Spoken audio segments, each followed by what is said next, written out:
Rhino, is that you? There, I think I got it.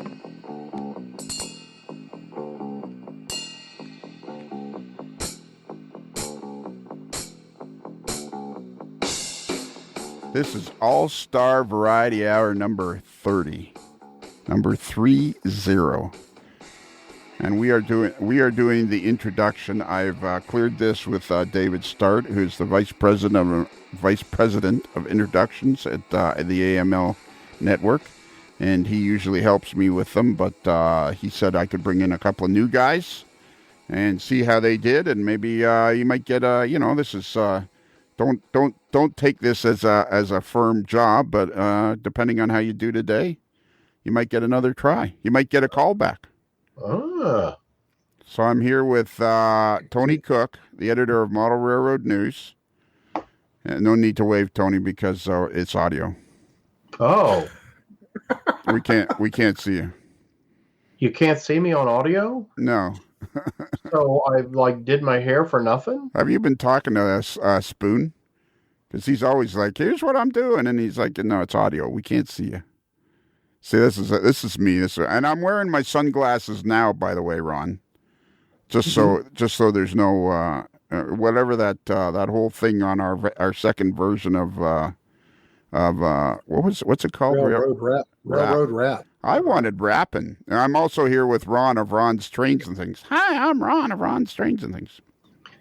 My voice is not that high. Not like that. Who's that? Hi, I'm Ron of Ron's Trains and Things, and if you'd like to see more model railroad tips, tools, and techniques, then be sure and subscribe down below and click that little bell icon so you can catch future videos. So, somebody was saying I should pay you like 17 cents every time I play that on the podcast. You should. Copyright strikes could ensue. You should be paying me for the amount of free advertising you get. You get more free advertising than Midwest Model Railroad, and they don't get free. We'll just call it even. No. How often do you mention me on your part? That's the other thing. You were yelling at me the other day about you always being on my show, and I'm thinking, and I'm mentioned on Ron's Trains and Things how many times? Like twice in the entire history of the program. That's not right. And a modeler's life is linked in the top of the description on every single video. Oh, I appreciate that. Absolutely. And but I think I get a mention. I think I get a full page or a half page ad every month in Model Railroad News. Do I not, Tony? I think that's the Canadian edition. But... And where can we get that Canadian edition? Yeah. It's distributed in most of kind of the western and the northern province. Yeah, I don't know that you'd really find it so much over Lionel's way. So he doesn't usually see it. But, if you're Alberta or Saskatoon or something, it's probably there on the newsstand. There's an igloo on the north edge of town that has them. Right? Yeah. So we just finished doing the Railroad Rap number 2. It was supposed to be 19 or 20 minutes, but it ended up being, what was that, like an hour and a half or something? 33 minutes. 33 minutes. And then there's been discussions about which part of mine you were going to cut out. And go ahead, cut mine out and see how funny it is.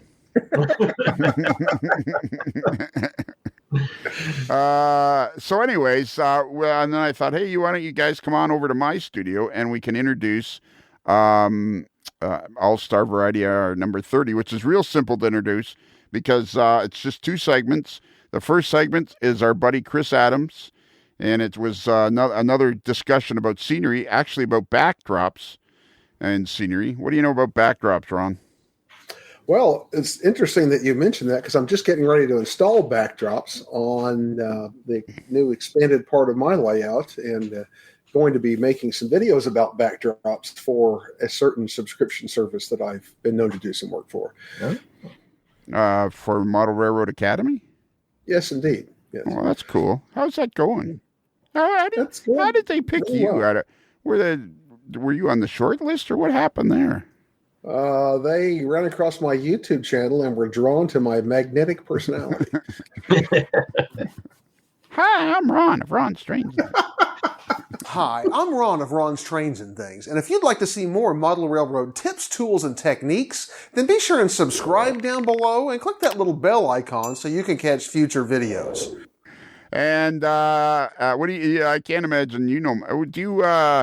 What do you use for backdrops on your layout, Tony? Well, Wait a minute. I know. Pictures of Lincolns through the years. I did paint the wall in this room light blue, so that's skylight. Okay. I painted the board green, so I mean, maybe it's not MMR quality scenery, but it works for the test loop, you know. Okay, yeah. cool. Yeah.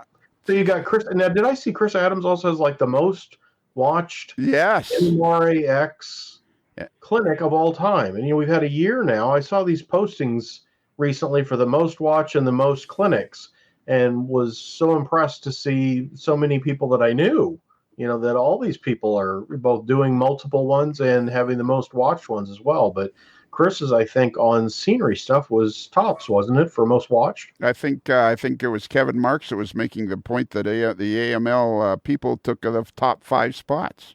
How about that? Yeah. Well, my layout tour was number 5, which shocked me. I had no idea. Well, you weren't the only one.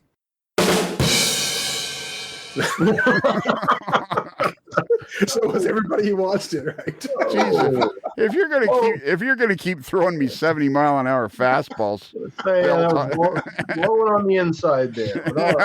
yeah, put a little heat on it or something. Yeah. And the second segment is our buddy Bob Frischella, and this is of interest to you, Tony, because you and I were talking about interviewing a fella that did some artwork. Bob Frischella is an excellent artist. Lives just outside Boston, Massachusetts. Beautiful work he does. His website is olddepotgallery.com. Ah, okay. And he does beautiful work, and he's been on the show a few times, so we just checked in with him to see how he's doing. And his most recent release, on the show, I actually I'm the first person to buy a print.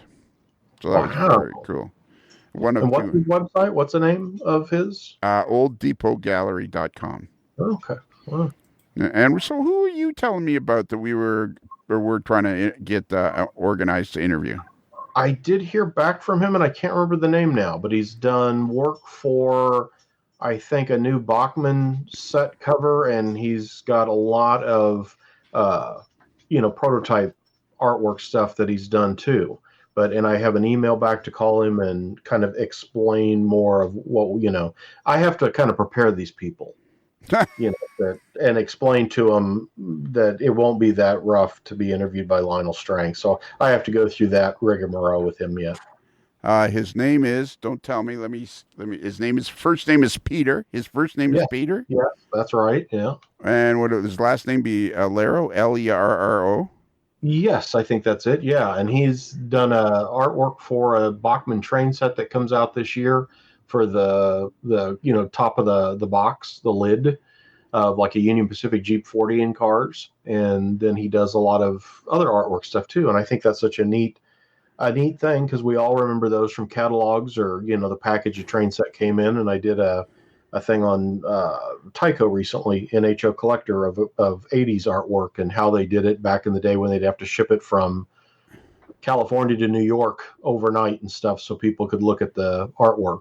Oh, he's got a cool. Back before we could do things where we just clicked a button and send them the picture. It says right here, I found his website. It's Lerro, Lerro Productions.com, and he goes by Pete Lerro. Now there's a name you can do business with. Pete Lerro here.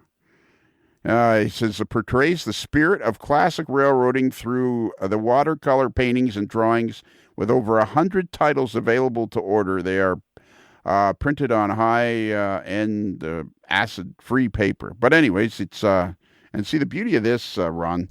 This is why you should have gone to audio instead of full video. It's like I can work the internet. I can be doing all kinds of stuff. I can be having a drink, and it all sounds professional.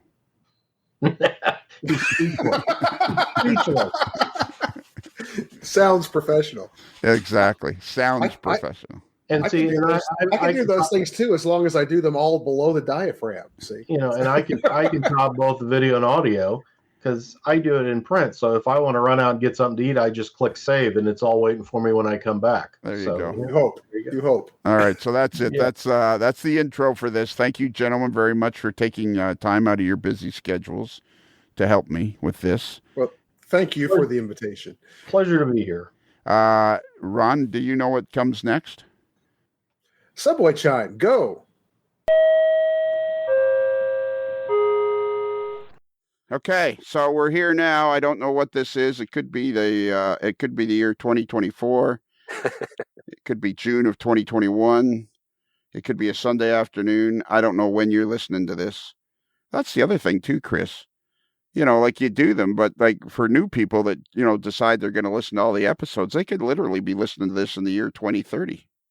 Actually, they could be. It's bits and bytes. They live forever. Yeah. Now I'm still a strikingly handsome man for my age, but you haven't aged well at all. I know, it's all about gray hair. Just glad I have hair. I don't care what color it is. Yeah, that's true, isn't it? Holy mackerel. Oh, now we're being rude to all those bald guys out there. Some women think bald is sexy. It can be with a proper shaped head. Yeah, that's right. That's the key, isn't it? It really is. See, I would be ugly as a bald guy because coming towards you, I look like I have a normal sized head, but from the back, it's grotesque. It's just now.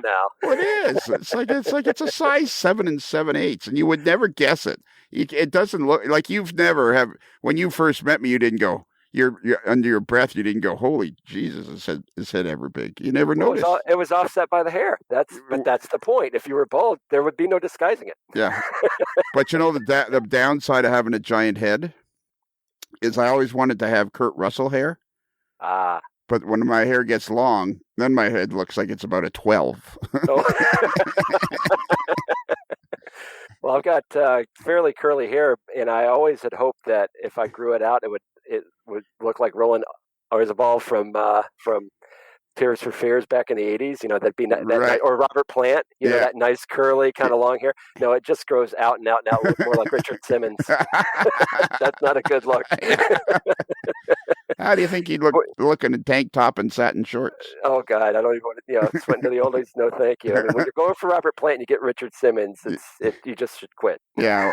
Well, when you're going for Kurt Russell and you get just some grotesque looking fat guy, not a winner either. Okay, so we were testing your audio. We're working on your audio. We're always working on your audio because I want you to be I want you to be on the show more. And I think part of it, and I know I can say this to you because we're friends, I think part of it is the pitch of your voice as well. Because our buddy Joe Cummings, him and I struggled with that for quite some time until we got it right. Mm. So, I mean, your voice isn't nearly as annoying as mine. I have that whiny noise. Talking through your nose. Yeah. Or I'm talking through my, No, that's out here. Yeah. So you've been working on the layout all day. What's the name of your layout? The Valley Local. Well, it's the Valley Line, New Haven Railroad's Connecticut Valley Line, goes from Hartford to Old Saybrook, Connecticut, but called the Valley Local on the internet. So Valley Local Facebook page, Valley Local webpage, Valley Local blog. So it's because the Valley Local is the train that goes from Hartford to Saybrook as well. So lately it seems like you've been kind of going great guns working on it. I've tried to. I've really tried to take that lesson that you often hear about but seldom put into practice, where there's always something to do. And, I tend to work very linearly, if that's the right way to put it. And that gets me hung up sometimes because I figure, okay, well, I have to do, fill in the blank. I have to do that next because that's the next step. That's the next thing I have to do. And if I'm not in the mood to do that, or if I don't have the skills quite to do that, or I don't have any materials to do, whatever that quote unquote next thing is, all progress stops until I get whatever it is I need. And if it's skill that I need, it can stop for a long, long time. So that's one of the nice things about a smaller layout is that it's less overwhelming whenever you hit those, at least in my mind, it's less overwhelming when you hit those roadblocks because they're not quite as insurmountable. It's just the one spot or whatever. But when you have a basement filling railroad, it can get pretty overwhelming, at least for me. So, but the good thing about the larger layout, which I'm really trying to focus on to help me through those roadblocks, is that there's always something to be done, always something different. So I'm really trying to get out of that linear feeling and think, okay, well, what am I in the mood to do? If today was supposed to be backdrops because that's what I've been working on. I've developed some skill in Photoshop and I want to, keep going down that line. But I wasn't in the mood for backdrops today. So what I've been doing is I got into some ground goop and wanted to level out a structure. And so I had to cut a hole into the ground, to kind of level it out. I built a foundation for it. And the foundation, just sitting it on the terrain, it's all crooked, not quite level. So I've just been down there puttering around down there today doing that. I sawed a hole in the scenery. I backfilled it with underneath with some foam board. Then I put some ground goop on top of it. Level it. Just took the foundation, leveled it all out. So just waiting for that to dry now. And then before I got in the mood to do that, I figured, I've got these pictures to hang, nice PAs and FAs and a couple of railroad pictures. And, there's always something to do is the point. And, whatever you feel in the mood to do, a bad day in the basement's still better than a good day just about anywhere else. Yeah, that's true. And we should tell everybody so what did you make your ground goop out of? It varies, actually, but typically it's Sculptamold and some brown latex paint and some white glue, and then water to bring it to a peanut butter consistency. So it's usually, I'm trying to remember offhand, but I think it's two parts Sculptamold, 1 part white glue, 1 part latex paint, and then that ends up being a little too pasty. So I'll add just a little bit of water to try and have it spread more easily and that sort of thing. I have been off on my formula from time to time. There's a couple posts on my blog where the goop never dried. It was crazy. It did eventually, but it was a matter of a couple of weeks. Really? Now it Wow. didn't help that I troweled it on so thick. So I think it was a combination of the two. But yeah, not recommended. So yeah. And then I did one also where it went the other extreme, and I came down the next day, and it had literally turned to concrete in the bowl. So good thing it was a disposable cookie bin. So because I buy those nice chocolate chip candy cookies by the bin, and so I have a lot of empty bins. We'll just put it that way. And so okay, that bin goes into the trash because I can't even chisel this stuff out. You've never really struggled that much with your weight, have you? You're talking about chocolate chip cookies. Yeah, I guess not. I mean, I've been lucky that way. It's I always try and keep trim, but I don't have to stay that much on top of it, which is good. Yeah, it annoys the hell out of me. Sorry. Just so you know. Sorry. We might as well go there and get that out of the way. Here I am. I'm riding 14 and 15 miles a day on my bike, and I'm still filling out, a size 52 waist. It's like, it's just, I don't get it. And there, Chris is eating jam and cookies down his throat, and I'm thinking, I'm living on water and lettuce here. Yeah, it annoys Debbie too. We'll just put it, leave that there.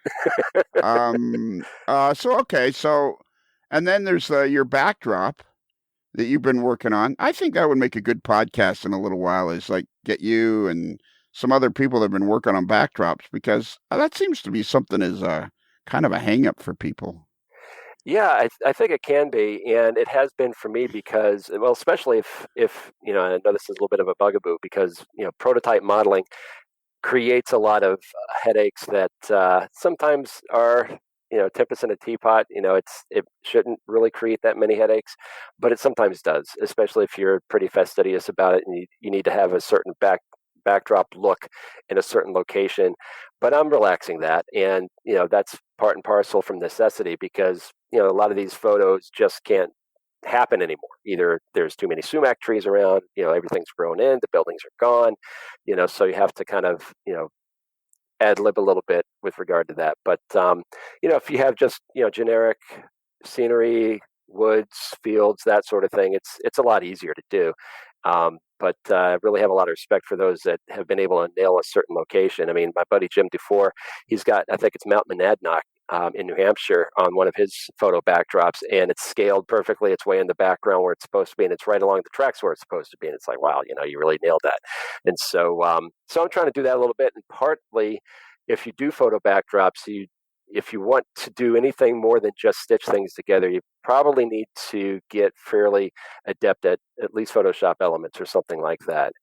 Fortunately, I discovered after I was about ready to throw the computer out the window and did well, if it's not a nasty gram, it was a desperation gram to my buddy Bill Schneider about, give me a couple of tools, because I remember I did this before, but now I can't remember, what I needed to do. And, it's the clone stamp tool helps you blur things. There's a couple of basic tools that once you know them, and they're not that hard, once you know them, you're off to the races. And, there's a couple things that, even Photoshop Elements, which isn't as intense, it's a bit of a learning curve because the tools aren't intuitively where you might expect them to be, and they may not be called what you would expect them to be called. Like, I would expect the clone stamp tool to be the thing that blurs the two seams together. Why don't they call it that tool? Because that's intuitive, but clone stamp tool takes up less on the icon, I guess. But yeah, we've been going along with that, and when that muse hits, you got to kind of ride that out because perfect timing with the cuckoo. Sorry. Yeah, that's okay. I can barely hear. I like that. It's kind of reminds me of you. So. Thank you. But yeah, so I've been in backdrop mode lately, but that's something that I need to do at the computer for the most part. And today, it was supposed to be backdrop day. There's a few things that I really need to do to fill in some gaps that have really been annoying me for a while. I know exactly what I want to do, but I just couldn't face the prospect of being up at the computer yet again for a whole day today when I can't get down in the basement during the week at all. So I can only get down there during the weekends. And the last thing I want to do is be at my computer during the weekend, just like I am all during the week. So it was, okay, let's go downstairs, hang some pictures and mix some ground goops. So, and we got talking about one of the things we got talking about was yesterday you did a presentation. I got two questions and then we'll stop because it's only going to be a few minutes long. Actually, would you like to do a little experiment for me? Why don't we switch now to your iPad and then I'll have both pieces. Ooh, okay, now there's an idea. And then everybody can write in and say which audio they like. You can vote. Yeah, you can vote on which way does Chris sound better.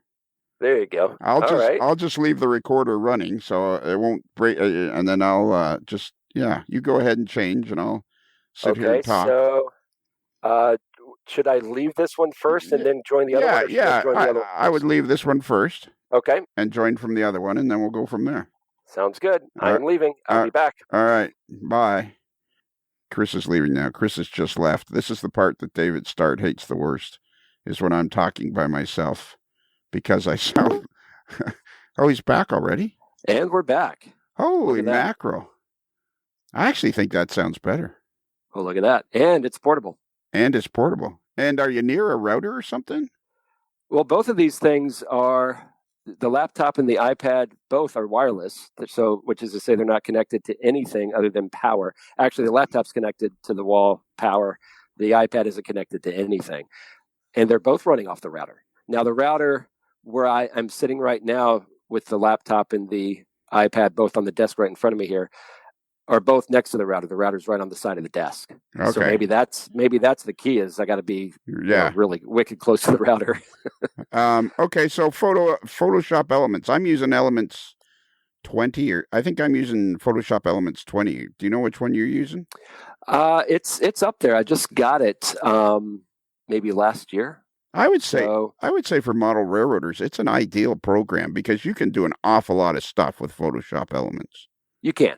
No, absolutely. It's got all of the tools that you really need, and nothing. Well, it also has a lot that you don't need. Yeah. Not as much of what you don't need as full Photoshop. I'll put it that way. I know. Eh? It's like buying a new car. It's like buying a new Elements car. 2018. All right. I just booted it up. So. All right. So it's 2018. I got 20. I think that's because that's pretty much the program I use to make all the cover shots for the different podcasts and all the stuff I do. And I mean, once you, like you say, once you learn those tools and you don't have to go searching and try to figure it out, you can blast through some stuff pretty quick. You absolutely can. And the main challenge that I have is sometimes, and this is one of the reasons why I get so hyper disciplined about sticking with it in big blocks, is because if I leave the backdrop project, whatever it is, for a few weeks or a month or two, it's as if I never learned Photoshop before. I mean, I'm taking better notes now to remind me, especially the most basic tools, which are so frustrating if you forget what they are, because you're just like, I know this is basic. Why can't I do it? It's just frustrating. But yeah, I'm taking better notes now as to what tools I often use and what they actually do, so that the magic wand tool. What's that all about? So I need to know what that actually does.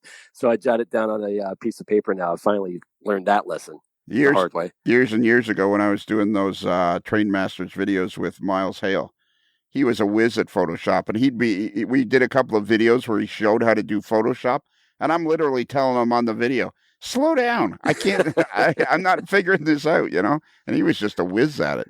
But so backdrop. So you, in one section, you were trying to put a forest, basically. Right. Yeah. So that backdrop is the one behind Rocky Hill. And here's the challenge with that one. The topography of the foreground scenery goes from high on the right to low on the left. And all of the backdrop photos that I've taken, I take all my own backdrop photos. All of the photos that I've taken have been, nice panoramas, which work well with relatively flat topography. So if you have a tree line that works at the left end of Rocky Hill, it's going to be too low for the right end, and vice versa. And so that right now is one of the challenges. And the next heavy lift in the Photoshop elements is going to be to figure out, okay, if I've got a long stretch of trees, is there a way in Photoshop that I can stagger them down so they kind of follow the topography roughly as you go from right to left, from the high side to the low side? So that's the next big challenge, is to figure out if there's a fairly easy way of doing that. I know that I'm not going to be able to go out and take any photos now, because I model autumn and we're in winter now. So if I can't manipulate things in Photoshop and I can't find any images online that fit the bill, then that may be something that I'll put on the back burner and just work on some of the other areas of the layout where the backdrops are behind areas that are, less dramatic in difference as far as the topography goes, more flat. I recently interviewed a fellow named Don Iris and Mark Herrick. Don now lives in Florida and is building a new layout, and Mark is up, but they were buddies in the New England area. But I saw one of the photos on Don's layout where he had his backdrop was old factories from the Northeast. He's modeling the Providence and Worcester. Yeah, Providence and Worcester. Worcestershire. This podcast was a complete disaster. We've already killed almost 20 minutes. That's awesome. But anyways, he had taken some old factories as backdrop photos, and then he put trees in front of those, and it just blew, like three-dimensional real trees, like model trees, and it just blew me away. I had never thought of that, and the backdrop looked so good because, it wasn't the first thing you saw. It was just kind of blended in, and then, okay, the reason I'm telling that story is because I was looking, you did this section of backdrop, and I was thinking, oh man, I think the trees should be higher. And then today I was looking at it, and I suddenly didn't realize I was actually looking at the backdrop. You'd done such a good job of blending the foreground into the background. I was already looking at the backdrop. So it's backdrops lately. And I think that's another thing that's part of this golden age of model railroading. It's only in the last 4 or 5 years where people are starting to realize they were just taking some photos off the internet, using something like Photoshop Elements, and boom, you can make yourself a real decent backdrop. Now, what size photos are you producing to? Well, all of the photos that I take for my backdrop, I mean, I used to really be into photography when I was in high school and early college. Worked at a photo lab, really very much into photography, and college, law school, got out of photography, and by the time I came back, everything had turned digital. Saying that all to say that I totally missed the digital revolution. All of my backdrop photos are taken with my iPhone. nothing nothing sophisticated. It's just my iPhone, and that the resolution so far so good seems to be working out pretty well. So I stitch these things together. Each image is probably about 3 to 5 megabytes each.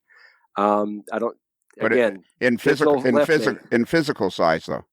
Yeah, I don't know. I don't know how big those files are in pixels. No, but I mean, whenever I make the backdrop, yeah.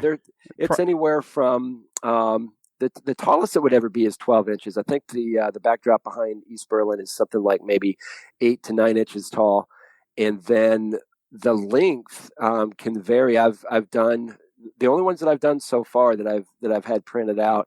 One has been 3 feet, and the next one I'm contemplating being 6 feet long at a time. And here's a pro tip, because I was watching a clinic yesterday, and he was talking about photo backdrops, and I've been watching some YouTube videos, some older YouTube videos, and talking about some of the expense of how much they cost to print out. And listen, I will fully acknowledge that these are still only months old, not years old. I may shoot myself in the foot and regret my decision 5, 6, 7 years from now if they all start fading and peeling or whatever. But I did the 3-foot backdrop, saved it, did it in Photoshop Elements, saved it to a PDF file, took that file on a thumb drive to my local Staples, printed it out on the indoor vinyl, which is what they do for banners. You have the outdoor and the indoor. The outdoor is a little thicker, but there's a little bit of a texture on it, so the photo isn't as sharp. It softens the photo too much.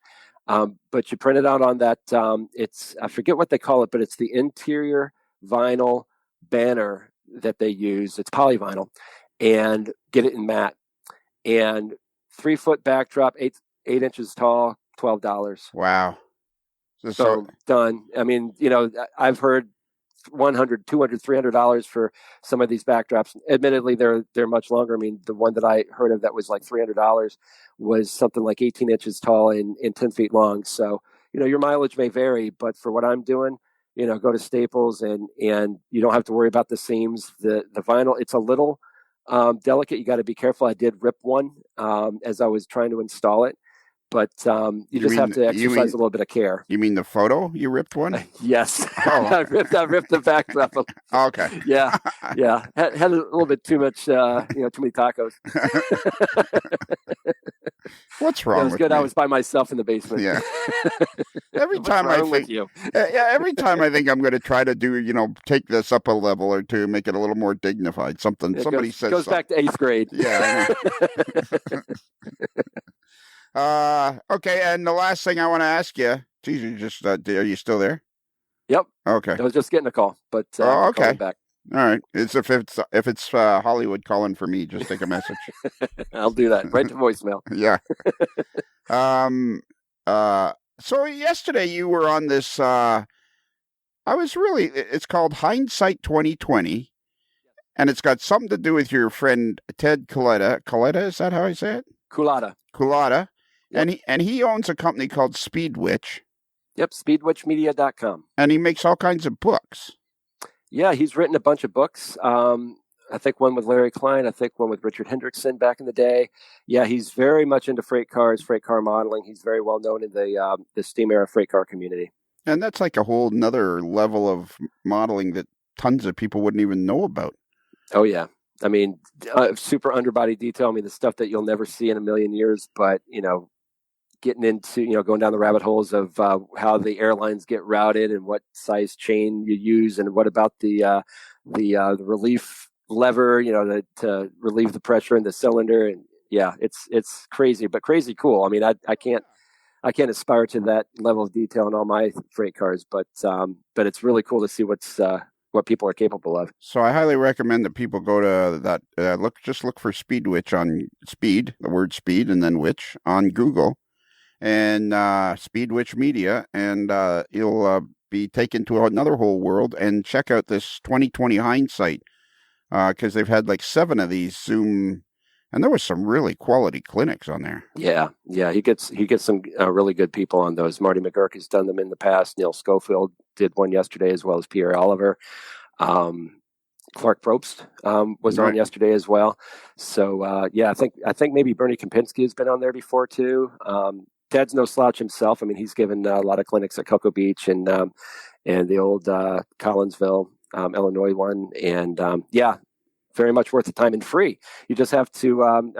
He likes it if you can register through his website, because that way he has a list of folks in case something happens like what happened unfortunately yesterday, where the Zoom link was open. If he was able to get the email out to folks and remedy that. But yeah, it's just done via Zoom, and haven't we all gotten pretty cognizant of that over the last year? I've actually, Ron Marsh and I, maybe we have by now, I don't know if we have, but we've talked about doing little, like 15-minute long videos where we interview somebody for 5 or 10 minutes, kind of a perfect. Kind of a, what's that show? TMZ of model railroad. There you go. Or not. Yeah. He's going to be the serious one, I think. There you go. I am serious. Straight man. I am serious, though. It's just that I can't do it on a microphone. I don't know why. So I put a microphone in front of me and I got a problem. Anyways, look at that. We killed how much did we kill? 26 minutes here. And just because, and that's what's so wrong with this podcast, is there are so many people to talk to, and you start having a little chit-chat conversation, and before you know it, you've killed up another 30 minutes, and I've throw that onto the pile. And... Exactly. All right, so you and I are going to interview Ted, how do you say it? Collada. So I'm going to use you as the bait. or repellent. Yeah. I don't know. No, you say he's a good friend of yours. Yeah, he and I go way back, so that's pretty cool. How about Neil Schofield? Do you know him? I do know him, but we haven't been able to visit each other's layouts yet. We had that all kind of, the fog was starting to clear, and that was going to get ready to happen, and then COVID hit. And so we both put that on the back burner, but I've been looking forward to getting to his layout and vice versa for some time. He does incredible work. Yeah, he does. Looking forward to seeing it. And you and I are going to interview Bill Schneider too. I'm going to send him a headset. And so there's three people. There you go. There's 3 people you're going to co-host with me is Ted. Oh, cool. Collada, Bill Schneider, and Neil Schofield. They don't know it yet, but it's going to happen. Yeah. Well, I won't tell them. No, I don't want to ruin the surprise. Do you know what you have to do? Do you know what you have to do now?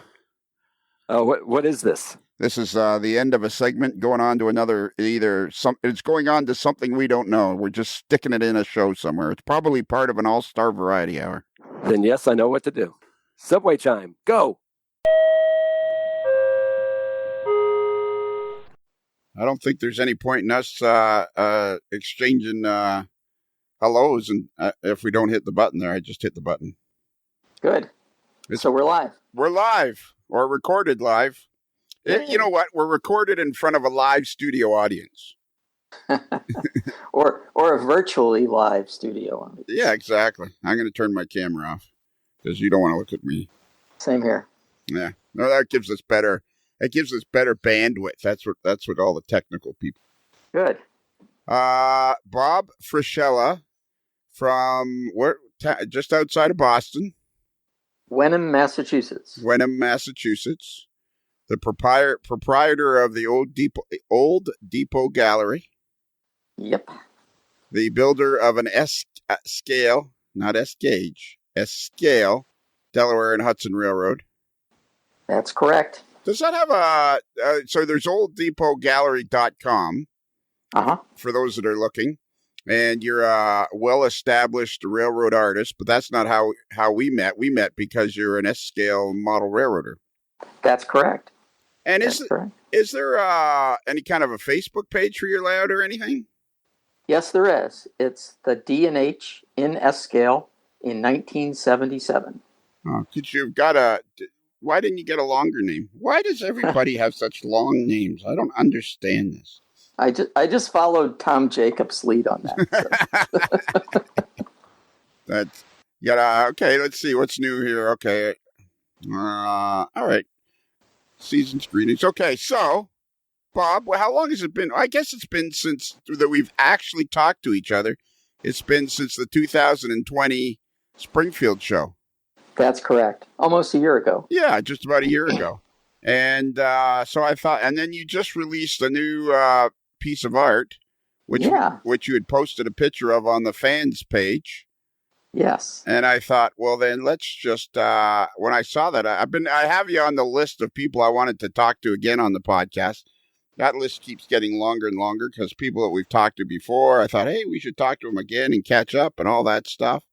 And then when I saw that, what do you call that? A print? Well, it's a painting. It's a photo of the original painting. Okay. What medium did you use to paint it? I use my usual medium, which is pastel. So it's a dry media. Some people say, well, it's not really painting because you're not really using a brush to apply it. And so many people think it's more akin to drawing than it is to painting. But most pastelists consider it a painting because basically it's the same pigments that are in oil paint and other paints, only it's applied in a dry manner and instead of a semi-liquid state like oil paint or watercolor or acrylics. You're not going to get me tangled up in some sort of problems with other artists, are you? I don't think so. Most people in the art world consider pastel pieces as paintings. So really, eh? Yeah, because you layer the media on top of each other and you blend it like you would blend paints on canvas. So I don't think too many people get hung up if you call it a painting. Okay. See, now it just shows you how little I know because I would have thought pastel. It's pastel art, but it looks so. Why do artists choose the land on a particular type of, whether they choose oils or they choose pastels or whatever? How do they end up landing on a particular? Well, it's just a function of whatever you're most comfortable with. And interestingly enough, if I can say that, I picked up pastel because in my other job, my pre-retirement job, I traveled a lot and spent a lot of time away from home, sometimes a week at a time. And for lack of something else better to do, rather than watch TV in a hotel room, I'd bring pastels with me.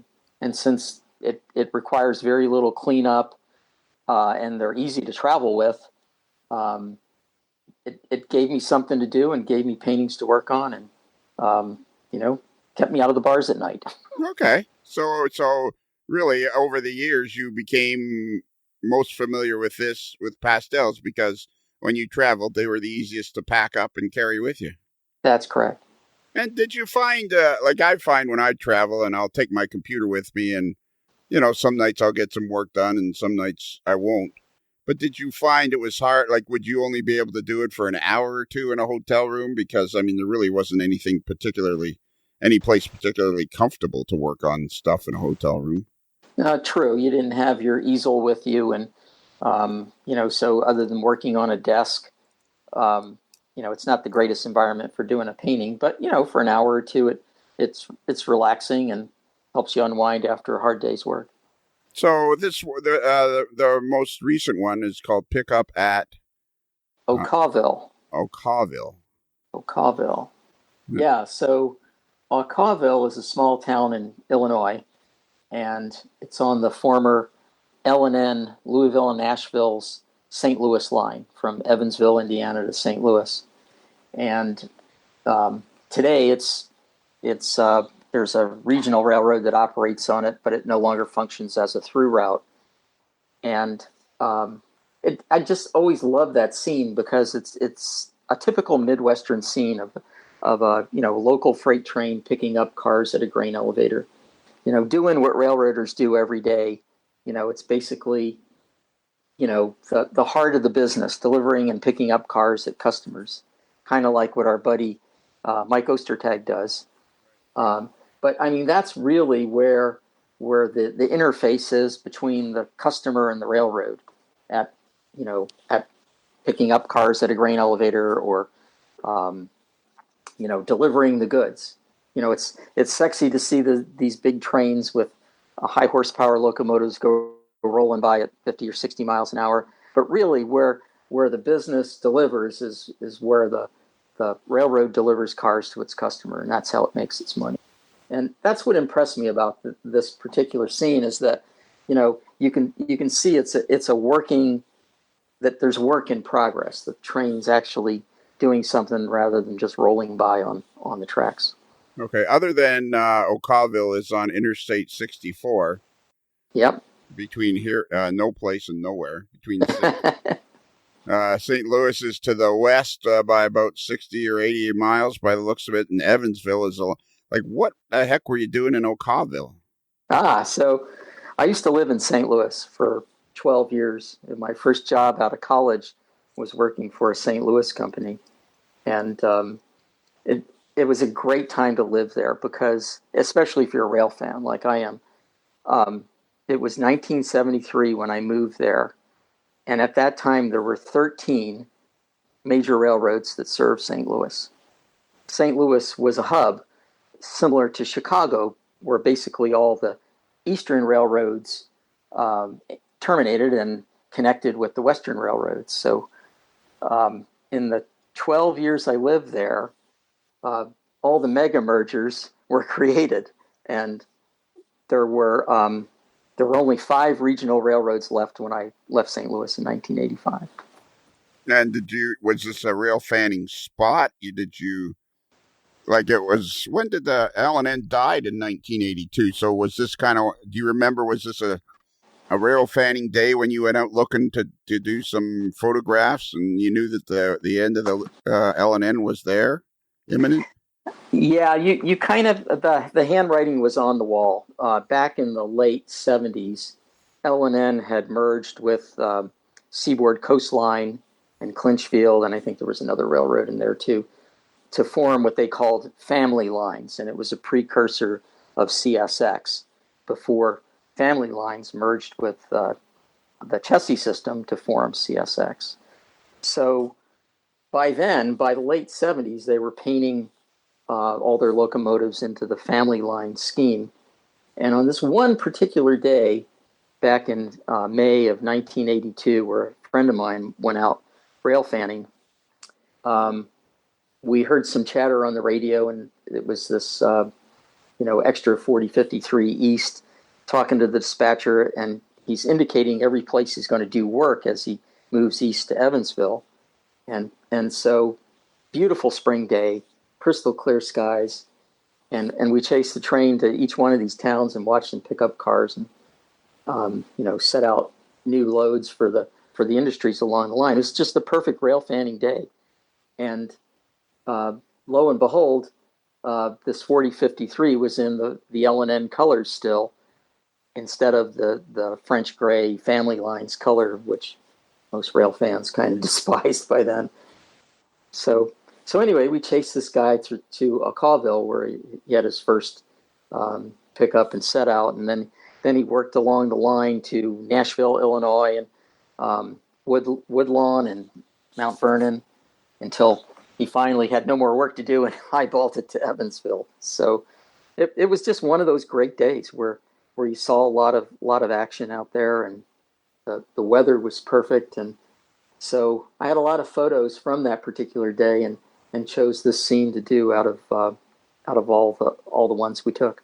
I love that. All the photos we took. Yeah, I love the thing. So, is that a Jeep 35 that we're looking at there? It's a GP38-2. Okay, I was close. I was only 3 off. 3 and a -2 off. So yeah. I know I sent you a whole list of questions ahead of time because, as everybody knows, this show is nothing if not prepared. But what? You did? Yeah. Oh, okay. I mailed them. Yeah, I mailed them. I sent them. They're not there yet. Jeez, I mailed them a couple of days ago. Oh, jeez. So I'm going to go off script here and say, so like you and your friend were rail fanning that day, and you caught up with this particular locomotive, and it always leads me to the same old question that just probably is my most fun quest with this podcast is, what do you think the fascination is? Like, because I can imagine, as you described the day, a beautiful spring day, probably very temperate, very pleasant temperatures. Yep. You're just having fun chasing this train and taking photos. What do you think? What do you think it is about railroading that attracts people? Like, what is the draw, do you think? Gosh, that's a really good question, and one that I've pondered my entire life, being, a rail fan, a railroader, and a rail enthusiast my entire life. You know, I sometimes sit back and think, well, what is it that is so appealing about it? Maybe it's the size of the equipment and how powerful it is, and maybe it's the fact that trains go places that you can't drive to, and that sort of thing. Yeah, it's a fascinating thing because this, as I've said 1,000 times, and I know you listen to quite a few of the podcasts. Oh yeah.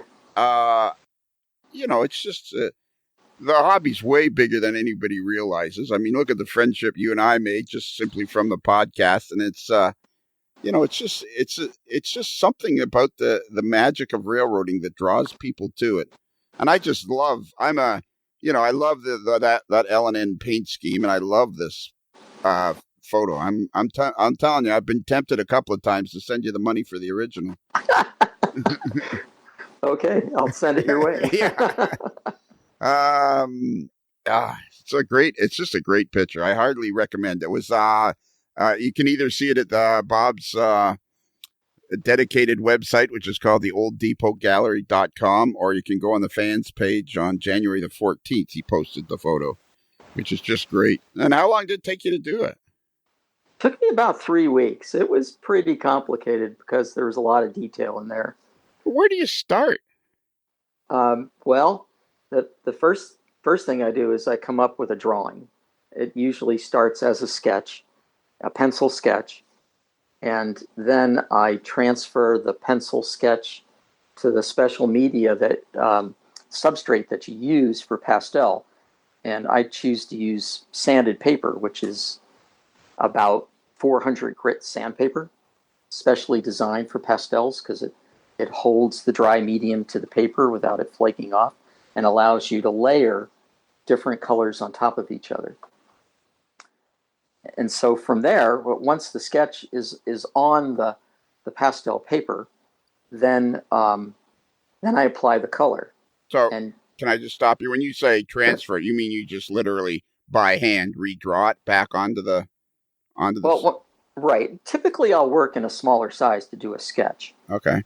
And so then I will blow the sketch up to the size of the piece. This particular piece is 12 by 18. Right.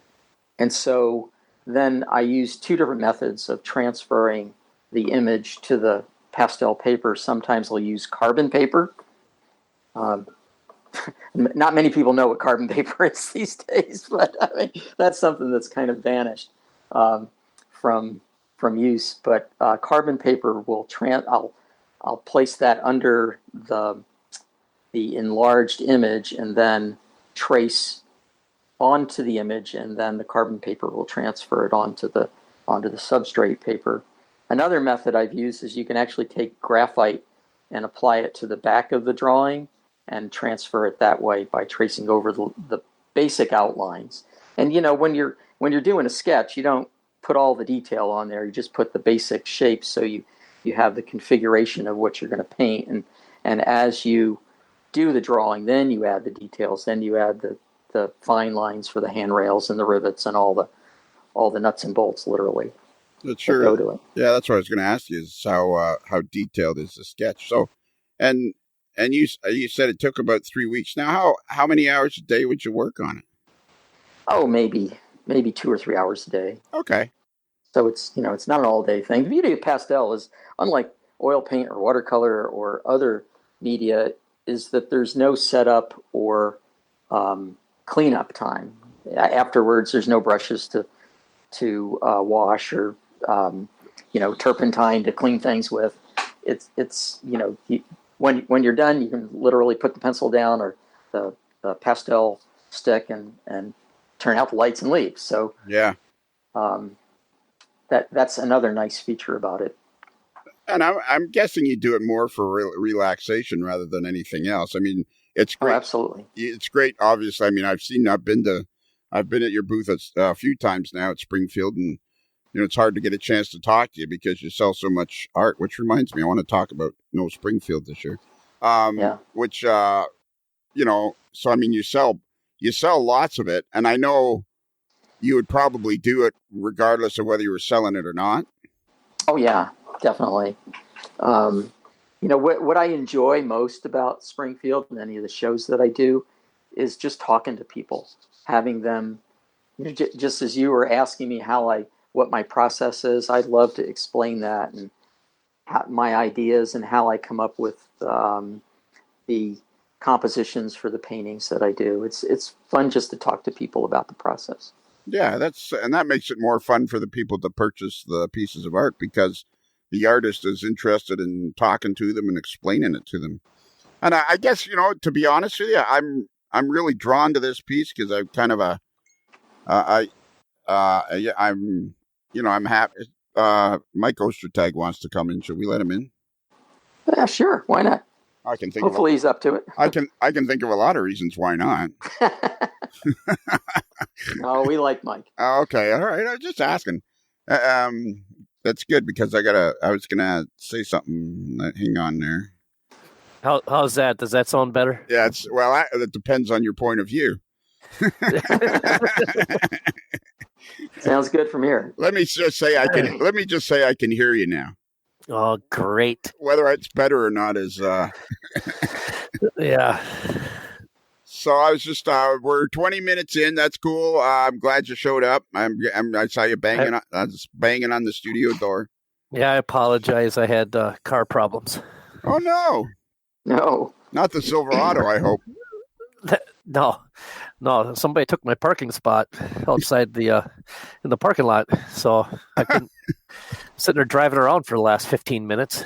Well, you don't have enough room in your driveway? Well, we're not at the driveway, though, aren't we? In the studio? Yeah, okay. Right. Come on. I'm the one that's sick. Come on. Jeez Louise. Move the microphone away from your mouth just a little tiny bit there, bud. How's that? That's good. Okay. Well, let's get right down to brass tacks, and we'll get back to the conversation with Bob. Bob, I'm sure, doesn't mind. So sure. Today we found out that our little buddy Spoon is a little bit under the weather. The Spoon, the man known simply as the Spoon, is a tiny bit under the weather. I am. I'll be okay though. Will ya? I think so. Yeah. Can you smell this? No. It's a good time to have some of that shrimp. Yeah, there you go. Yeah. Yeah, no kidding, right? Yeah.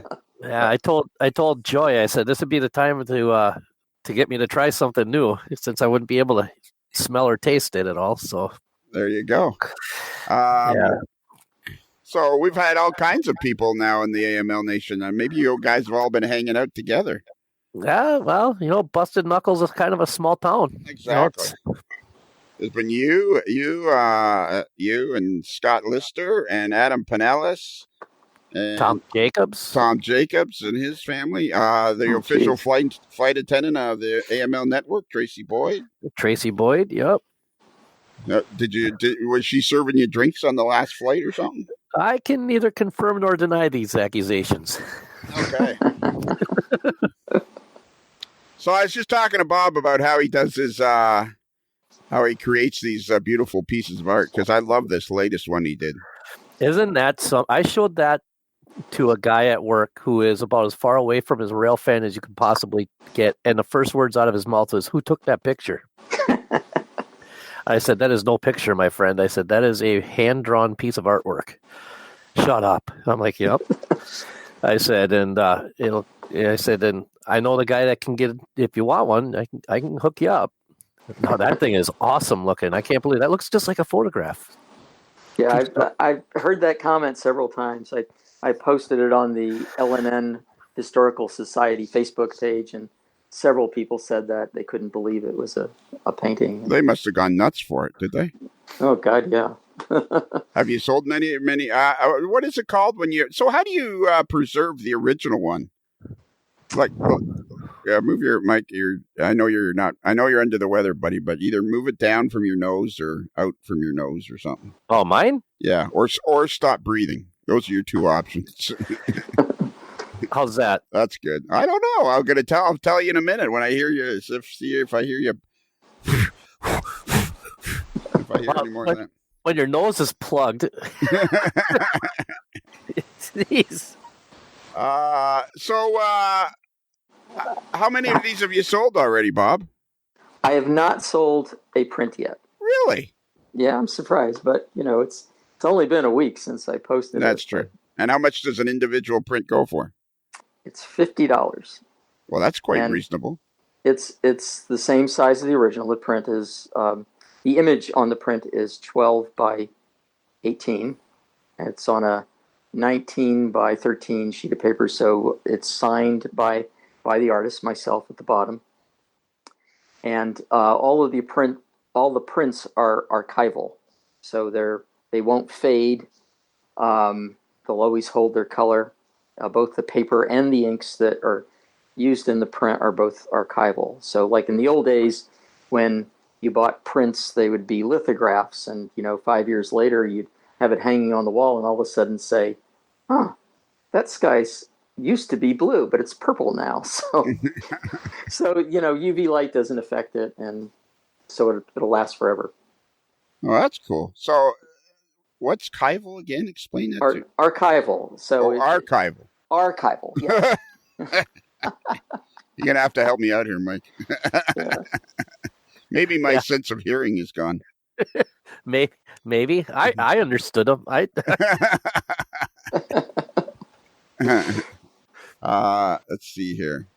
But so the original, I think you asked me how I preserved the original. So wait a minute, I have a question for you. Sure, If somebody buys one on the old Depot Gallery, is it possible that you can keep it until the whole COVID mess settles down, and then you can give it to them then? You mean the original or the print? No, a print. Like if somebody was to buy a print right now of that particular, will you? If say the person hits right now, he hits the pay now thing. Yeah. And it goes to the old Depot Gallery. Yep. And can you hang on to it until I package it up, and a few days later it's delivered to your door by an agent of the U.S. government. Well, can you just hang on to it for me? Because I'm the first person to buy one. Okay, I'll tell you what. I have print number 1 right here. Perfect. Because it will have your name on it. I just bought it, buddy. All right. I bought the first one. Okay. Thank you. I spent my hard-earned cash. Well, that's $50. It's incredibly reasonable. Yeah, but Bob, I think you're kind of getting. Well, you're doing okay on that. If it's $50 Canadian. No. I paid. That comes out to like $72.50. So that's not bad. I paid $57.50 USD. Oh, there you go. And I used your Patreon subscription money spoon to pay for it. You know what? I'm okay with that. That's cool. I got print number 1. How many prints? Number 1. How many prints did you make? We're limiting this to 200. And I got the first one. Hot diggity dog. Go. It goes right beside my RS3 print. Another favorite. Exactly. There's no grass growing under my shoes, buddy. Yeah. The original sold to the B&M RS3. Someone bought that. Yeah. That's beautiful. That was a beautiful. This original I have. I'm guessing that the original will not last long. Someone will buy it. I would think so. And man, if you had got to the Springfield this year with that print, the L&N print, holy mackerel, people would have gone nuts for that. Yeah. So let's talk about that. That's a big show for you. Yes, it is. It's the only show I do every year, and I do quite well at it, and will certainly miss not going this year. But they are doing a virtual show. How that's going to work out, I have no idea. But have they contacted you about that, or? Yes, and I indicated I would participate. So they're. I haven't gotten a whole lot of information. I think what they're going to do is link your website, and they're encouraging you to put some show specials on your website. So I'm pondering that. I have no idea what the special is going to be, but might be something if you like. If you bought 2 prints, maybe you'll get one for half price or something. Oh, now he tells me after I just bought one. Well. You must Well, see what you get for jumping the gun. Yeah, there you go. You should have waited until after the interview.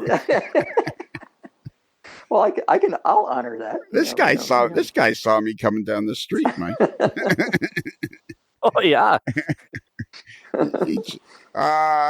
Okay, so all right, so there'll probably be show specials and stuff. All right, so I mean, I could talk about your art forever and ever, but we also want to talk about the layout. Yeah. And there's a Facebook page for that too. Let me find that Facebook page so that I know what I'm talking about. Oh, there it is. Okay, cool. Man, there's before we get off the art though, am I saying it right? Like I just refer to it as the art, or should I say some more hoity-toity thing? No, the art is acceptable. Okay. What do you say, Mike? I say very little. It's well, you should know I'm pretty shy when it comes to stuff. Well, I know that. I would say the art would work, because it is the artist. That's true. So wouldn't it be the art? Or you could say the artistry. The artistry. But either way, though, there's a "the" in the front of it. So I think using the word "the" is proper. Yeah. Is that what we're trying to do? Is be proper? Yeah, we're trying to be proper for a change. You know what I just did? I just closed that window without taking a copy of my receipt. So now I'm completely at your mercy, Bob. Oh, wait a minute. PayPal emailed me a copy. Yeah, the PayPal emailed me. All right, cool. So don't send it out. Just keep it until we figure out because the best way to be would be send it to the American address. However, I could do that. However, I don't get there very often right now either, so there's no point in sending it anywhere. Will you charge? You're not going to charge me storage, are you? No. Okay. 80 cents a minute. Yeah, I'm not talking to you. As soon as I said that, yeah. So let me get back to the old Depot Gallery because I saw there was a couple of pieces in Steam, and is that kind of new? You weren't doing much in Steam before, were you? Yeah, I've always did a mix of Steam and Diesel. In fact, some of my earlier pieces were a lot of Steam. I've done a bunch of paintings on the East Broadtop Railroad, mainly because it's a classic Eastern narrow gauge short line, and a lot of people are endeared to it, including myself. I've been there many times and ridden it, and it looks like now quite soon you'll be able to ride it again in Steam, and so there's an interest there. I did a bunch of paintings on the Penske's Elmira branch, which is going back to my model railroad it is the Elmira branch, fictionally operated by the Delaware and Hudson in later years. So it's just a beautiful piece of railroad, and it was the last holdout of steam on the Pennsylvania Railroad. So I did a few paintings of that as well. And some pieces I do because they're popular with people I know, or I know that they'll sell. For example, a lot of the Boston and Maine steam pieces I've done is mainly because I live in New England and there's a lot of Boston and Maine fans, and a lot of them are steam railroad fans. So those pieces have been very popular as well. Personally, I prefer doing the diesels because they're very colorful, and I love some of the paint schemes that are not around anymore, like the Louisville and Nashville and the Delaware and Hudson and the Lehigh Valley, and even the Boston and Maine's maroon color scheme is a favorite of mine. So, and of course, the Maine Central as well. Is it rude for a fan to have like favorites? No, I don't think so. Okay, because I really like this. You already know that I love the Boston and Maine RS3 because you sent me a copy, which was awesome. Thank you very much. You're welcome. And I really love this L&N one. Man, I am so tickled that I got the first print. Hot diggity dog. I actually have a few favorites of his. I mean, I've got the one Delaware and Hudson one with the Genesee beer sign, the Winterscape one, which is absolutely fantastic. That one's awesome. I love that one. And Mike, that's kind of a departure for me because it was one of the few watercolors that I've done. Yep, and that's kind of part of the reason why I wanted it is because I knew that we had talked, and I knew that was the case with that, and I'm like, ooh, if he doesn't do these very often, then that makes it even more special, So it's just a beautiful, beautiful piece of art. Hey, wait a minute, piece of art. Piece of art. I guess it depends on the context. But like your one, and it's called "Waiting for the Local." The Rock Island one. That one is that's one of my favorites. I like that one. And there's another one that's called Plainfield Crossing, and that one's a New Haven one, if I remember right. Yeah. And the reason I'm looking at it, New Haven, and the reason I like that one so much is not so much because of the train that is in it. It's the way you have the perspective you used with the yard trackage and the crossing, and how just your ability to be able to make everything look as if it's coming from someplace, and it's really, really, it's one of my favorite ones that you have out there. Are most of these done from photographs? I guess they are, aren't they? Yeah, so typically I'll work from a series of photographs. So I may take a photograph of the location because, in many cases, in many of the scenes that I've done, the railroad's long gone. For example, in that the Boston and Maine RS3 painting, the railroad's been abandoned for, I don't know, 20 or 30 years, something like that. But the depot in the painting, that's central in the painting's composition, still exists. So I went out there and took a photo of the depot from an angle, envisioning where the train would be, and then used that as the basis to create that scene by adding the RS3 and its consist. And then I added a few other elements. For example, there's a 1951 Chevy waiting for someone to get off the train, doing a pickup at the station. So it's a series of photographs, and no one in particular in most cases, just usually the one that will compose the general scene, and then photos of the equipment and ancillary things that go into it.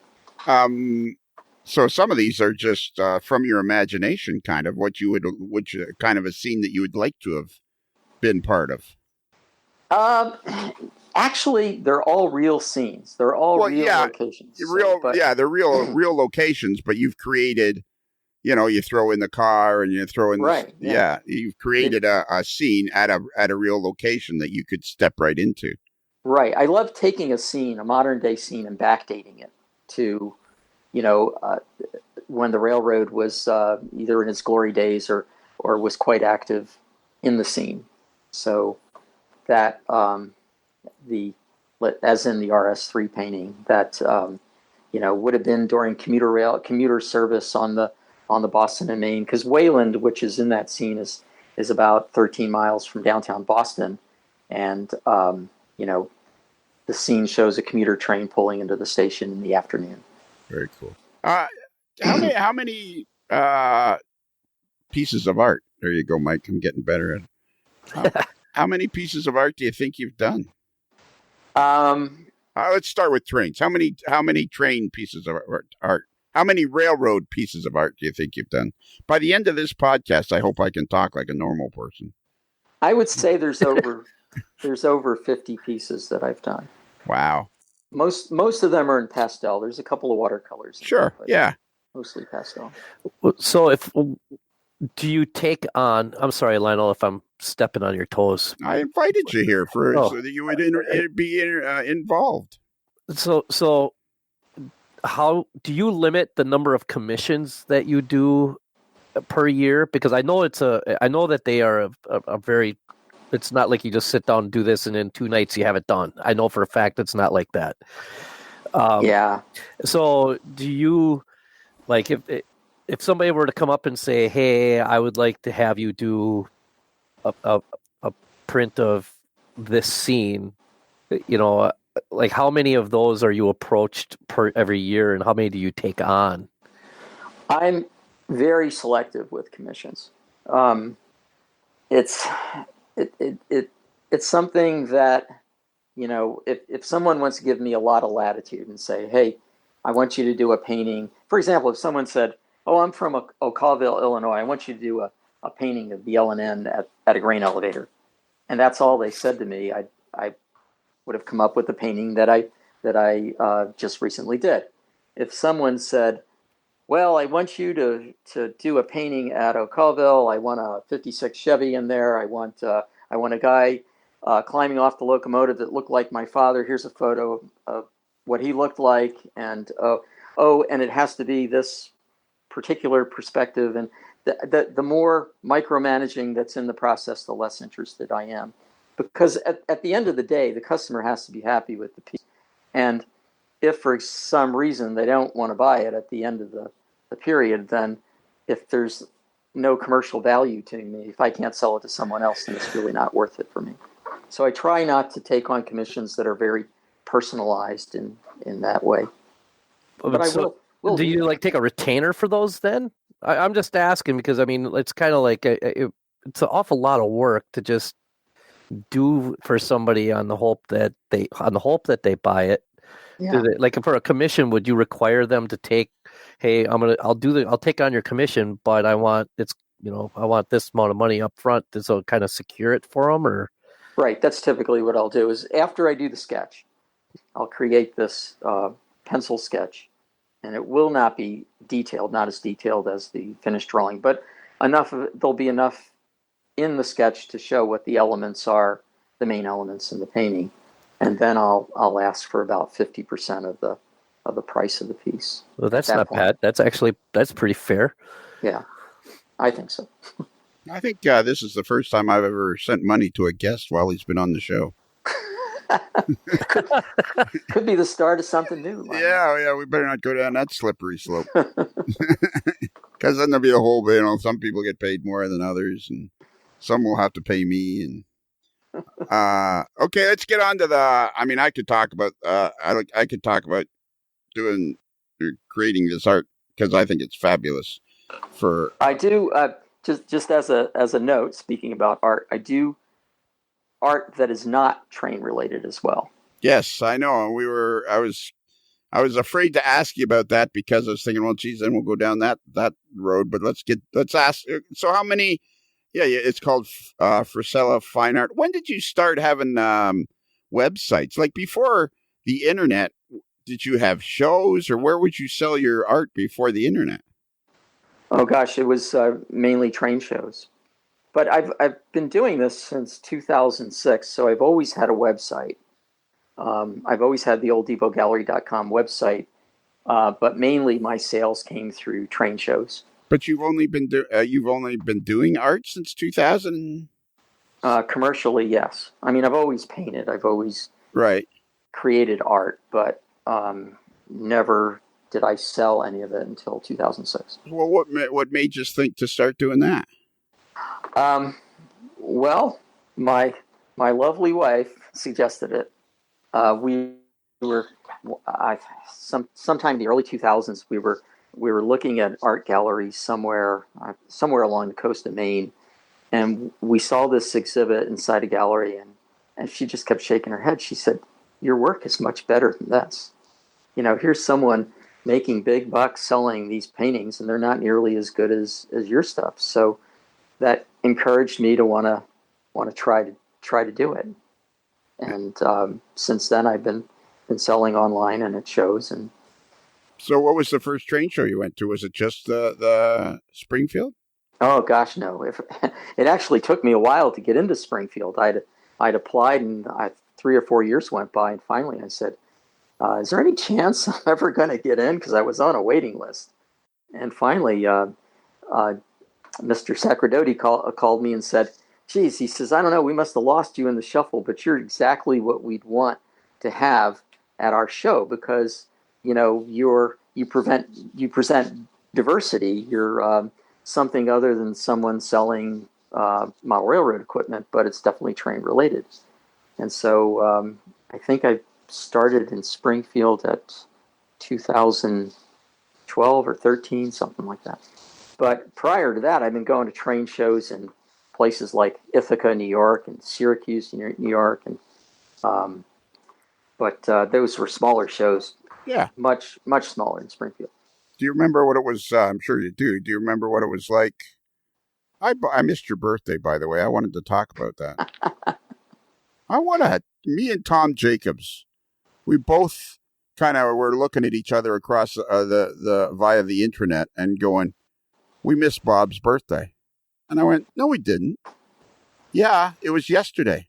And I'm like, no, it's for some reason or other, as soon as your wife sent out the invitation, it stuck in my head that it was the Saturday. I don't know why, but I put it in my head. Okay, it's Saturday. I will make sure I don't do anything at that time on Saturday so that I'm available. And I planned for the next 2 or 3 or 4 weeks or however long the invitation was. That Saturday, I was going to make myself available. Lionel, do not screw this up. Make sure you're available because you'd really like to be part of this. Don't screw it up. And then I missed it by a whole day.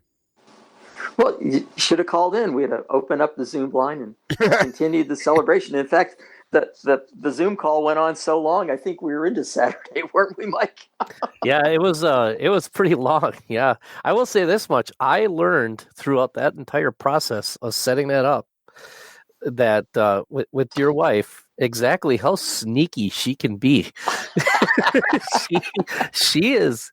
I give her some mad props for that. She was absolutely adamant. Don't tell Bob. Don't let Bob know. Don't tell Bob. Okay, here, I'm giving you this. Get back to me ASAP with everybody that you think can be on the call. I'm like, okay, all right, thanks. I'll be back with you in a little bit. It was just like there were several messages back and forth between her and I was having a blast with it. I had great. so much fun with it. Yeah, that was great. Yep. I should have invited Tom to come on and be part of this, shouldn't I? He's nursing his new tattoo. Oh yeah, that's right too. Yeah, you got a new tattoo. I'm just like a constant screw up. That's what I am. I'm a constant screw up. I never have to worry about me getting it wrong because it's always wrong anyways. Wow, that makes it. That just means that when you get something right, Lionel, it's that much more special. yeah, that's right. Everybody's pleased and surprised. So do you remember when you went to your first Springfield show? Like I'm sure you probably sold way more than you expected. Yes. And were you kind of like? Do you remember kind of like, holy moly, thinking to yourself, holy moly, this is like what was the first show like for you? It was unbelievable. It was crazy. And Springfield's like that every year when, and because you've tried to come by and talk to me and you're just mobbed with people. Sometimes they're 5 or 6 deep at your booth and you try to want to talk to everybody and be as cordial as you can. But I'll tell you, it just blows me away. After going to train shows, much smaller train shows where in a whole weekend you might get 2,000 people. You have 10 times that at Springfield. And it's just, at times it's overwhelming. It really is. My favorite thing to do now every year at Springfield, I've turned it into my own personal little tradition, is around 11 o'clock in the morning, around noontime on Saturday when the show's only been going a couple hours and the mobs are like crazy. I go up to the Tangent booth and I say to David Leelbach, can I do an interview with you now? And every year he looks up at me with these pie-shaped eyes, and he goes, pie-sized eyes, and he goes, well, I can't do one right now. And I go, yeah, I know. Oh, gosh. I remember the year you were at my booth, and I was a little busy, and I was waiting on a customer. I was interrupted by a customer as you were interviewing me, and there was another one of my customers there, and you interviewed my customer. Yeah. Because I remember what I said to you. You said to me, "Are you going to talk to afterwards?" You said you're going to talk to my customer, and I said, "Well, yeah, anybody's got to be more interesting than Ostertag," which is true. I didn't say that. All right, let's get over to the model railroad side now and see what's happening on the layout. How's the layout coming? I see you've been doing some scenery, eh? Yeah, I'm doing some scenery, working on some structures. The latest structure I built was a 2-stall modern engine house. and that's just about done and on the layout. So that and extending the scenery, it's always fun. I like doing scenery. It's a whole lot of fun, and I love blending the scenery, the 3D scenery, into the 2D photo backdrop to make it look seamless. That's a whole lot of fun. I don't suppose you could help Chris Adams with his scenery, could you? Well, I've offered him some advice. He's actually doing pretty good. I think he's picked up on the photo backdrop concept, and I think it's working out for him. I don't know what he's printing it on, but he got a brand new roll of lifelike grass mat. I saw. So did he? Yeah, he's trying to cut it around the track, and he's making it all look pretty and everything. Yeah, and he's got a new tunnel too, a new foam tunnel. Yeah, new Tyco foam tunnel. New Tyco foam tunnel. Yeah. Why use grass mat instead of static? He's just being. That's. Have you ever talked to the Spoon? Occasionally. Yeah. Do you remember that stuff? Remember the stuff that looked like looked like you rolled it out and it was like the green card paper or whatever. Yeah, it was like absolutely. Holy cow! If you put your hand on it, you rub it the wrong way, you have splinters in your fingers for like weeks. I'm trying to figure out how to get. I can't. Now, what am I doing wrong here? I'm trying to. Okay, here we go. Now I got it. I was trying to look at your page there. Okay, so Chris's scenery is really good. I mean, he's doing a great job, and he is. So, what were you saying? You like doing the 2D where you blend the foreground in with the background? Yeah, you try to match the colors in your scenery to the photo backdrop, and then that way it blends in, and the colors. It looks like it goes from 3D and continues in 3 dimensions rather than it just being a photograph. That the clue is to be able to not be able to tell where the 3D elements, the trees and whatever, blend into the 2D elements in the photo. Do you take individual photos, or where do you get your backdrops from? Well, I take my own photos, and basically I'll create a mosaic of them. So you basically just take photos in sequence in an overlapping manner. You don't really need a tripod. You can just do it visually by moving your body and taking various shots all in a sequence. And then I use the Photoshop photo merge function, and basically it takes all those individual shots and then splices them together into one long image. So you can create a photograph that's, say, 30 or 48 inches long, and then scale it to whatever size you want. And then I print it. I use the same printer that I do my art prints on, which is, then I've got an archival background that won't fade either. So it's a little more expensive to do it that way. But what I typically do is I paint the backdrop blue, a light blue color, and then I trim the photos at the edge of whatever the scenery element is, whether it's a tree or a structure or whatever, and then adhere that to the backdrop. And what do you attach it to the backdrop with? Believe it or not, I use blue tape, painter's blue tape. That's just kind of folded over in a double-edged manner, and it holds it. And the beauty of it is, if you ever need to remove it, you're not scraping it off with a putty knife or something and damaging the photo. So does it stand out a little bit from the backdrop then? Like, is it out like an 1/8 of an inch or something? No. The tape holds it flat against the wall. So it's like using double-sided tape. Right. So you take the painter's blue tape and then fold it in half as hard as you like to get it as thin as you can. Yeah, and then you burnish it down, and believe it or not, it stays, and it's been up there for years and hasn't peeled back or anything. Oh, okay. Well, I would have thought the folded. I guess it would still be very thin even when it's folded over, isn't it?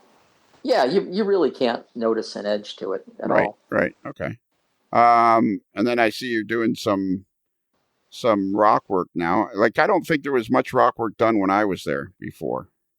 No, I only have one rock cut, and it's on a curve too, and the foreground slopes up to it, so it's an actual cut. So the train will actually disappear into the rock cut.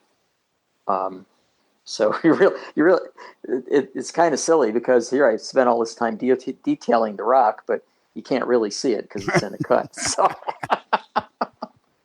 That's typical of model railroaders, isn't it?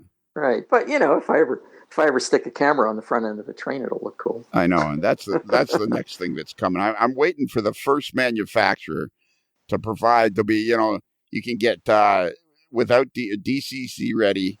Then there'll be DCC with sound, and then the next one will be DCC with sound and a camera in the cab or in the headlight or something like that. There you go. Well, look at what Luke Lemons is doing. He's got a mock-up of an F unit cab that he's using. Have you seen his posting on his website? I think Owen did that with that other computer program. I think they spliced a photo into the window of the F unit or something like that to make it look like you're looking out of an F unit. Yeah, it's fantastic, really. Yeah, it looks like it's the real deal. That's fantastic. All this stuff is just so fantastic. So what are your next plans and for the layout? Whereabouts are you? Is all the track laid on the layout or? Oh gosh, no! I still have bench work to do. So since COVID hit, I haven't been doing that much down there. I haven't been making trips to the lumber yard, so I haven't gotten much supplies that I need to extend the bench work. But I've been focusing on trying to complete the parts of the layout that are need to be scenic. And I spent the longest time trying to undo the shortcuts that I did when I first built the layout by not providing enough power feeders and so correcting sins of the past. And you're still enjoying it and all that stuff? I mean, oh yeah, there's always something to do. And then what I've been doing mostly as of late is 3D design. Mike and I have been working on a freight car that doesn't exist in our scale, the Pullman Standard 4750 covered hopper. Oh, yeah? Yeah, we're working on that design. Don't get me started on that. Well, might as well. We'll give I mean, not about what Bob and I are doing. I mean, about the fact that it's not available. Oh, yeah, well, that's just a spoon thing. You want everything to be available in S scale, and there's only 7 of you out there, so. I don't want everything, but I would like a 45 or 50-year gap closed up a little bit. That would be kind of nice. Well, get yourself some more S scalers, and then you guys can storm the S scale headquarters and demand what you need. Bob, have you talked to Scott Lister at all? I haven't, no. Well, you guys should get together because you're both S scalers. Yeah, he's a good guy. We follow each other on our respective Facebook pages, but I haven't spoken to him personally. He was supposed to be on the birthday call, but I guess he was down with the virus. Yeah, then, yeah. So. Unlike me and Tom Jacobs, just plain old screwed it up. And then didn't he break his arm also, or his wrist in there somewhere too, or Tom Jacobs? Yeah, no, Scott, no, Lister. Scott Lister. Yeah.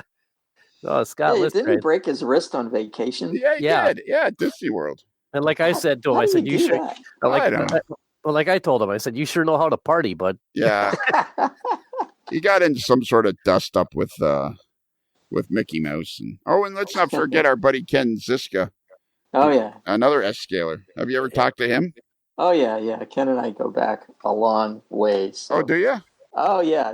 It's once, a long time ago. It had to be at least 10, 12 years ago. I was taking a trip to Minneapolis. I think my wife had a conference there or something, and I tagged along. And I was looking for something to do while she was in conferences during the day. And so I put a message out on then it was Yahoo groups, this was before Facebook even, and said, are there any S-friendly train stores in the Twin City area? And Ken sends me back this long list of stores to go to and things to see and do. And he was just really nice. I mean, he didn't know me from Adams, but and then he said, well, He said, and if you're around this one train store, I'm usually there between this time and this time on a Saturday afternoon. So I go there and I meet him, and he says, oh, well, if you're not doing anything, I'm on my way over to this other guy's, Steve Doyle's layout. We're going to do some work on that. Want to tag along? So we go over to this guy Steve's place where he was doing some work and shows me his phenomenal S-scale layout. And then after that, Ken said, well, why don't you come on up to my place and I'll show you my layout. And, we were instant friends after that. Oh, that's cool.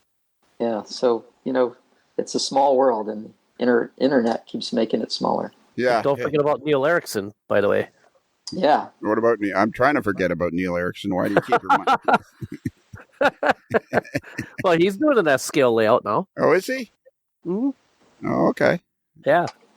Yeah, I've seen him on the Facebook page. At 10 minutes a day or something, he's doing it. Yeah. All right. Well, I guess we've covered enough ground for this time. I can't be a stranger. I got to get back to interview you more often than this. It's for sure. It's been a lot of fun. It always is a lot of fun. I mean, so do you listen to pretty much listen to most of the podcasts, don't you? Most of them, yeah. And the ones that Mike's on, I listen to at least twice. Yeah, well, there's usually something funny on them. Yeah, well, and he's everybody's favorite. Of course. Yeah. I don't know what you're talking about. What do you like about the podcast the best?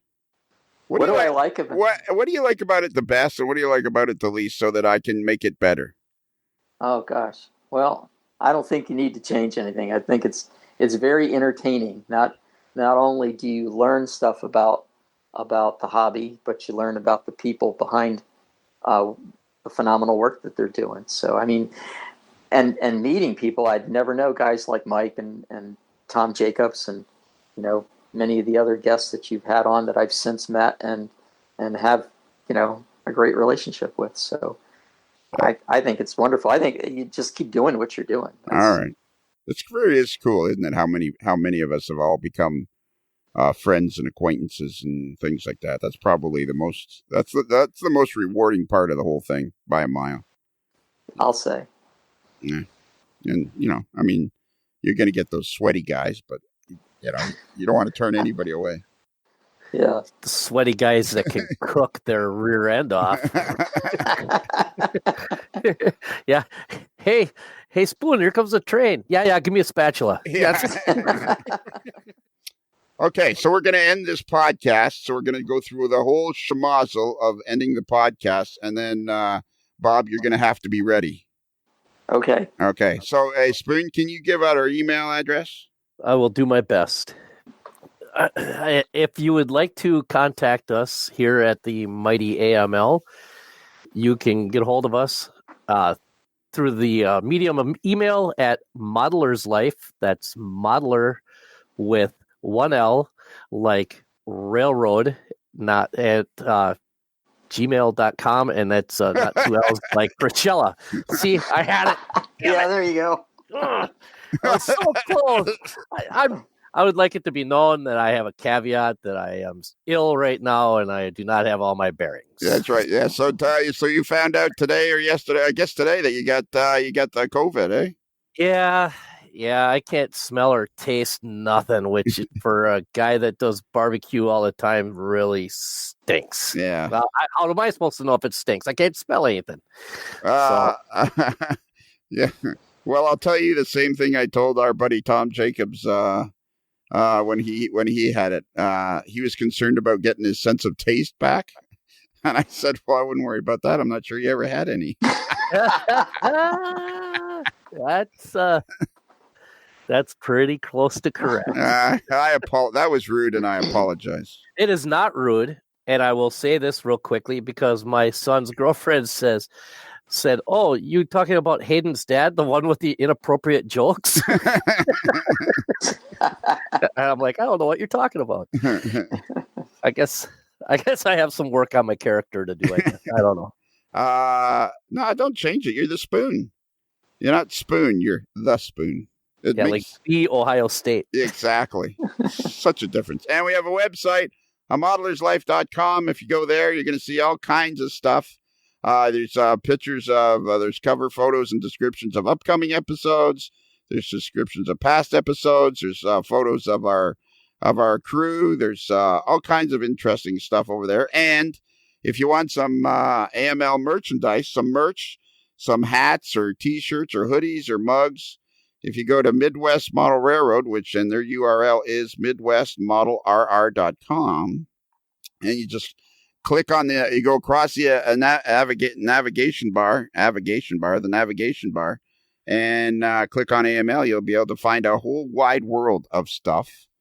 And I think we've just about covered everything. And let's just remind everybody, I have the very first #1 print of pickup at Ocarville. You better get that name right. If you're going to be holding the #1 print, you better never get that name wrong. So it was funny. I was doing the painting, and my wife looked at it and she says, "Wow, that's really good." And I was doing the lettering on top of the elevator, and she said, "Did you spell Oakville wrong?" I said, "No, it's not Oakville." Full disclosure, when I first looked at it at a glance, that's what I thought it was. I thought it was supposed to say Oakville. I'm like, no, that's not right. Yeah. No, that's not how you spell Oakville, but okay, Bob. Well, full disclosure, when I looked at it, I couldn't pronounce it, which shouldn't be a surprise to anybody. And let's see, I think we've covered it all. I think we got it all. All right, Bob, are you ready? I'm ready. So remember, a Modeler's Life podcast is considered marginally adequate by 6 out of 10 model railroaders. Let's give him one more kick. Well, that was there was offside, so he gets to kick again from 5. You fumbled a touchdown out of bounds. It goes back to It was offside. and just when I had happy rails to you down. Yeah, exactly. You threw me a curveball. Well, yeah, this isn't an episode. You can't be on every episode, Bob. This is just a podcast. This is just the in between Mondays or somewhere on a Patreon. This is just a podcast. So are you ready, Bob? Yeah, I'll try again. Yeah, but are you ready? Earlier in the podcast, about the 20 just before Spoon showed up, you said one of the questions was really, really good. And I was wondering, do you think some of the questions on the podcast aren't that good, or? No, I think they're all good. Okay. No, you just seem to think that one was, whatever that question was particularly good. Has he ever listened to this Spoon at all? Oh, he does. Okay. All right. Yeah, sure. Sure. Yeah, sure. Yeah. Sure he does. Yeah, sure. All right. So remember, a Modeler's Life podcast is considered marginally adequate by 6 out of 10 peg-legged dog walkers.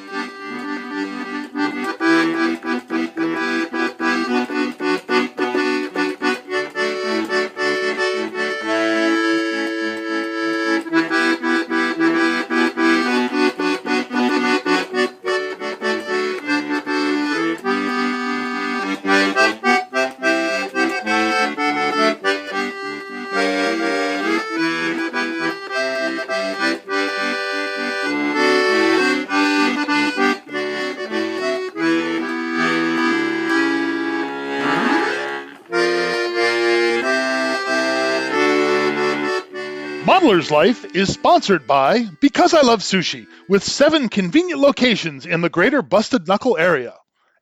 It's another Lincoln Homer.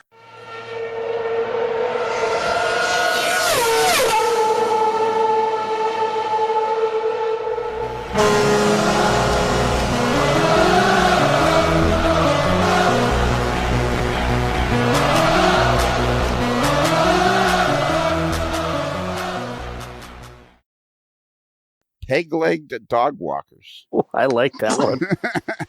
I like that one. That came out of left field.